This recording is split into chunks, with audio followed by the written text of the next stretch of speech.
We are here at a Sarasota vegan meetup, and like, just look at the room here, full of vegans at the Clever Cup. Is that the name of this place? Oh, and there's Paul, who is like our chief organizer. Yeah, okay, well, we won't interrupt. But the main thing I wanted to talk about here is we are here with a woman who says she has been born vegan. So tell me your name. I'm Haley Stinchcomb. And so what was this like? How did you become born vegan? Or how did that happen? It's so rare.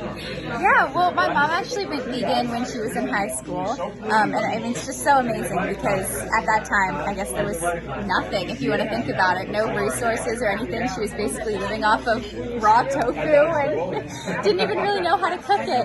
But she stayed strong, 40 years-ish, and I've never had meat ever in my life, and I would never want it any other way. I think that from the first time that I was old enough to really understand the implications of the industry, I never second guessed it. I never wanted meat. I never wanted anything like that. Even when I was, at birthday parties for people, and I would just bring my own food with me and have my vegan pizza as other people were eating, and I never questioned it because I'd seen documentaries and my mom had explained to me how it worked and how it happened, and I don't know, I feel like all young children are innately kind and gentle creatures, and I didn't want any part of that, and I'm very grateful for that. And you have how many siblings who are also raised this way? 2 younger siblings. My little sister just turned 8, and my brother's 15, and all 3 of us have been vegan our whole lives. And how old are you? I'm 18. Oh, wow. So old enough to make a decision on it. Yes. My mom always told us that when we were old enough to make our own decision, we could do that. If we wanted to start eating meat, we could. She never really forced us into it, but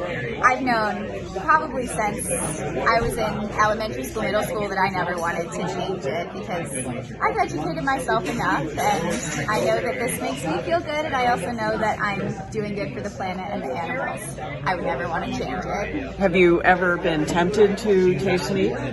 Meat? No. Or anything that wasn't vegan? Sometimes, I will be completely honest, chicken smells good sometimes, but I've never actually wanted to eat it. It's just like that smells good, and if I want it, I can go get some Gardein chicken tenders. So do you have a favorite Gardein flavor that you like for those people who might be tempted? For the most part, I like to eat mostly whole foods. That's just something that has developed in the past few years. I've found that makes me feel the best. But when I was younger, and for people who are newly transitioning, I think that the products are amazing. It's a great way to help the planet, help the animals without compromising, taste for yourself.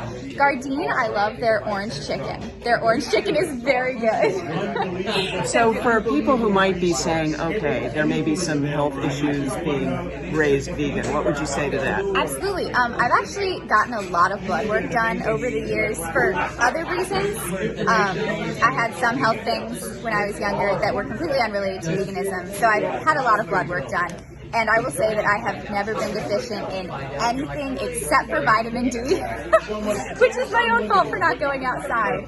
But I've never been deficient in iron, never deficient in B12. I will say that if you're on a vegan diet, it's very important to supplement with B12. It's one of the things that's a little bit harder to get.